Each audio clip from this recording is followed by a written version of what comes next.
तर अंधेरीतील कनाकिया rain forest या सोसायटीत तर गेले 3 दिवस पाण्याचा थेंबही मिळालेला नाहीये। या त्रासाला कंटाळून आज सोसायटीमधील नागरिकांनी आंदोलन केलं। महिलांनी आपल्या अडचणी मांडताना महानगरपालिकेवरच थेट बोट ठेवलंय। या संपामुळे आणि प्रशासनाच्या हलगर्जीपणामुळे महिलांना घरगुती कामं करतानाच नव्हे तर लहान मुलं, ज्येष्ठ नागरिक यांचीही तगमग वाढली आहे। नागरिकांनी नेमक्या कोणत्या समस्या मांडल्या या सगळ्याचा आढावा घेतलाय आमचे प्रतिनिधी ईशान देशमुख यांनी। दिवसेंदिवस उन्हाचा पारा हा वाढत चालला आहे, त्यामुळेच मुंबईकरांना पाण्याच्या समस्येने देखील भेडसावत आहे। पण अशातच वॉटर टँकर असोसिएशन अजून देखील त्यांच्या संपावर ठाम आहे।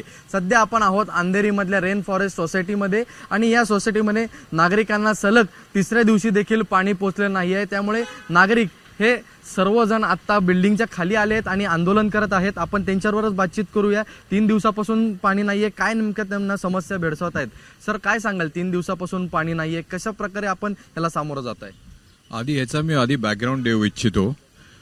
हे आहे कनाकिया रेन फॉरेस्टचं प्राईम प्रोजेक्ट आहे आपल्या इकडचं मरोलचं। आणि आम्ही सगळ्यांनी जेव्हा इकडे जागा विकत घेत होतो तेव्हा बिल्डर्सने आम्हाला भरपूर काही आश्वासनं दिली, भरपूर काही सॅम्पल फ्लॅट्स दाखवले गेले आम्हाला आणि बरेचसे काय प्रॉमिसेस केले गेले। आत्ताची परिस्थिती, सत्य परिस्थिती अशी आहे की गेले 4 वर्ष आम्ही जवळजवळ झडतोय इकडची लोकं आणि आम्हाला जेवढे फ्लॅट्सच्या हिशोबाने जेवढा आम्हाला पाणी पुरवठा व्हायला हवा होता बीएमसीचा तेवढा नाही आहे। आणि त्याचा प्रॉब्लेम आम्हाला आता असा होत आहे की आम्हाला नाईलाजाने टँकरचं पाणी घ्यावं लागत आहे। आणि आत्ताची परिस्थिती अशी आहे की आपल्याकडे इकडे बरेचसे सिनियर सिटीजन्स आहेत, बरीचशी लहान मुलं आहेत आणि ह्याचा त्रास एवढा प्रचंड प्रमाणात आता वाढला गेलेला आहे की घरात आम्हाला सध्या प्यायच्या पाण्याचे वांदे झालेले आहेत।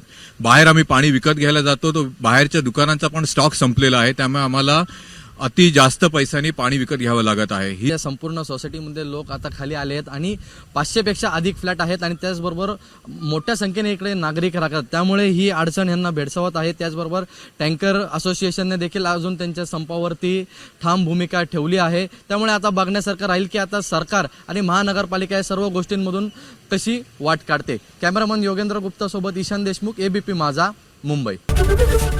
एबीपी माझा, उघडा डोळे बघा नीट।